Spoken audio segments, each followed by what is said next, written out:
देश की राजधानी दिल्ली समय समय पर क्राइम कैपिटल बनकर भी पूरी दुनिया में अपना नाम बटोरती रहती है।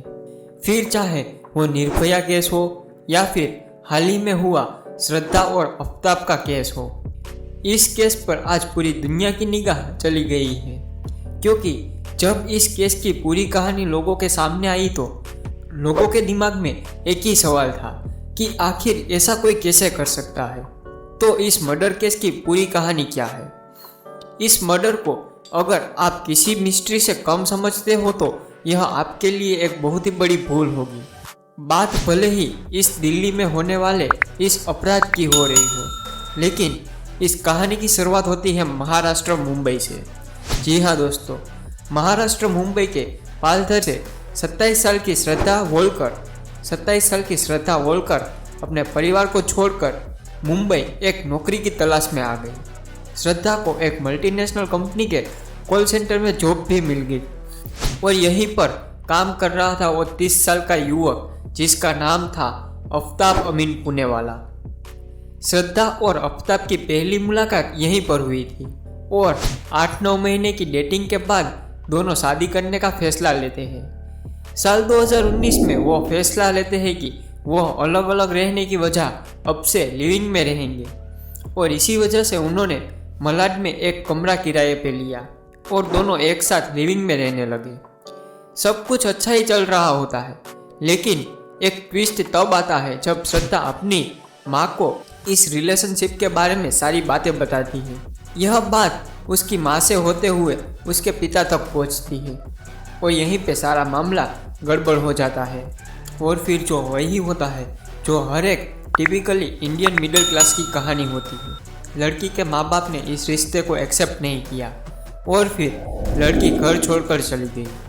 यह पूरी बहस का रिजल्ट यह निकला कि श्रद्धा ने अपनी माँ को यह तक कह दिया कि आज से आप यह समझना कि आपकी कोई बेटी नहीं है। और फिर उसके बाद श्रद्धा के माता पिता ने भी श्रद्धा से काफ़ी दिनों तक दूरी बनाए रखी, लेकिन श्रद्धा के दोस्तों उसके फेसबुक स्टेटस और व्हाट्सएप स्टेटस से उसके परिवार को उसकी पूरी जानकारी मिलती रहती थी। इस दौरान 23 जनवरी साल 2020 को श्रद्धा की मां सुमन की मौत हो जाती है। मौत से पहले श्रद्धा की बातें उसकी मां से हुआ करती थी और उसने सुमन को कई बार यह बताया कि आफताब उसके साथ मारपीट किया करता है। इस बात को सुनकर मां ने उसको समझाया था कि वो आफताब को छोड़ दे, लेकिन श्रद्धा ने यह कहा कि आफताब ने उसे माफ़ी मांग ली है और अब वो सुधर गया है। लेकिन यह सुधरना कितना खतरनाक हो जाएगा यह किसी ने भी सोचा भी नहीं होगा। श्रद्धा की मां यानी कि सुमन की मौत के करीब 15 से 20 दिनों के बाद श्रद्धा के पिता की श्रद्धा से करीब 2 बार बात हुई। इस दौरान श्रद्धा ने अपने पिता से भी यह बात बताई कि आफताब उसके साथ मारपीट करता है। हालांकि वो तभी भी नहीं मानी और अगले 2 सालों तक उसके पिता और उसके बीच कोई बातचीत नहीं हुई।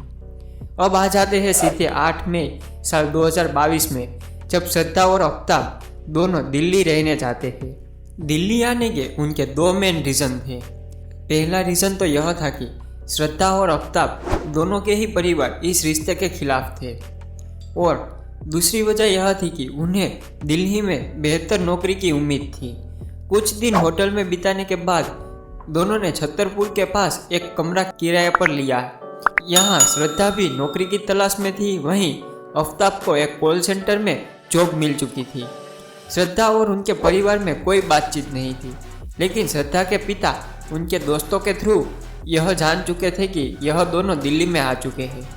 इस दौरान 14 सितंबर को उसके भाई ने अपनी बहन से कांटेक्ट करने की कोशिश की थी, लेकिन उनके दोस्तों से यह पता चला कि पिछले 2 महीने से श्रद्धा का फ़ोन बंद है और उससे कोई भी कांटेक्ट नहीं हो पा रहा। यह सुनकर श्रद्धा के परिवार वाले काफ़ी घबरा गए और उन्होंने पालघर के एक पुलिस थाने में अपनी बेटी की गुमशुदा की रिपोर्ट दर्ज करवा दी। अब लेकिन श्रद्धा दिल्ली के छतरपुर में गायब हुई थी। इस वजह से इस केस को दिल्ली पुलिस के हाथों में सौंप दिया गया। 9 नवंबर को श्रद्धा के पिता ने पुलिस इंस्पेक्टर को सारी बातें बताई।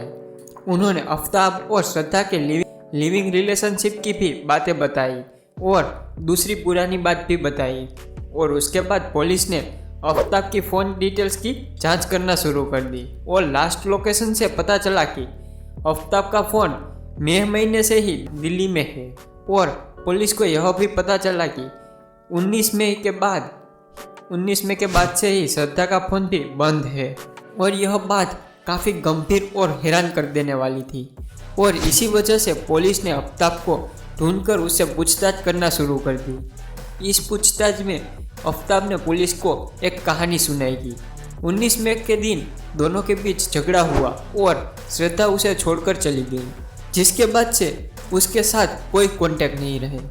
अपनी इन्वेस्टिगेशन के हिसाब से पुलिस ने आफ्ताब के घर की तलाशी ली, लेकिन वहाँ पुलिस को उसके घर पे कुछ सबूत नहीं मिले।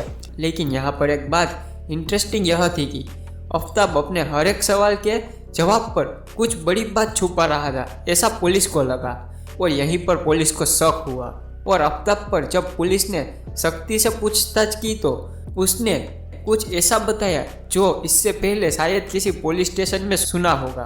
आफ्ताब ने 18 मई की रात की कहानी सुनाई जब इन दोनों के बीच में झगड़ा हुआ और झगड़ा वही पुरानी बात को लेकर था। श्रद्धा जहां उस पर शादी करने का दबाव बना रही थी, वहां आफ्ताब उसकी बात को टाल रहा था। लेकिन उस रात यह झगड़ा उतना बढ़ गया कि आफ्ताब ने श्रद्धा का गला जोर से पकड़ लिया और उसे मौत के घाट उतार दिया। क्राइम तो उसने कर दिया था और जब उसे लगा कि वह पकड़ा जाएगा तो वो ठंडे दिमाग से सोचना शुरू किया कि इस लाश को ठिकाने कैसे लगाए। आपको जानकर हैरानी होगी कि 18 मई की रात को वो पूरी रात डेड बॉडी के साथ रहा और अगले दिन मार्केट जाकर एक बड़ा वाला फ्रिज लेकर आया और एक आरी भी लेकर आया। घर आने के बाद उसने बाथरूम में श्रद्धा की बॉडी के कई सारे टुकड़े करना शुरू कर दिया और क्योंकि बदबू फैल रही थी, इस वजह से उसने पूरे घर में परफ्यूम छिड़कना भी शुरू कर दिया। श्रद्धा की लाश के 35 टुकड़े करने के बाद उसने यह सभी टुकड़े फ्रिज में रख दिए और उन सभी टुकड़ों को प्लास्टिक बैग में डालकर छतरपुर के जंगल में फेंकने लगा ताकि कोई जानवर उन्हें खा जाए और किसी को यह बात का पता ना चले। और ऐसा करते करते उसने सिर्फ 18 दिनों में श्रद्धा की लाश को जंगल में ठिकाने लगा दिया। आपको यह जानकर हैरानी होगी कि उसे यह आइडिया एक अमेरिकन वेब सीरीज डेक्स्टर से आया था। श्रद्धा आफ्ताब के प्यार में इतनी पागल हो गई थी कि वो अपने माता पिता और परिवार के समझाने पर भी नहीं समझी। कई लोगों का यह मानना है कि यह पूरी तरह से लव जिहाद का मामला है। खैर, आपका इस बात पर क्या मानना है हमें कमेंट बॉक्स में कमेंट करके ज़रूर बताइए। और अगर दोस्तों आपको वीडियो अच्छी लगी हो तो वीडियो को लाइक करके अपने दोस्तों को ज़रूर शेयर करिए। और अगर आप इंडिया इन्फो चैनल पर नए हो तो चैनल को सब्सक्राइब करके बेल आइकन ऑल कीजिए।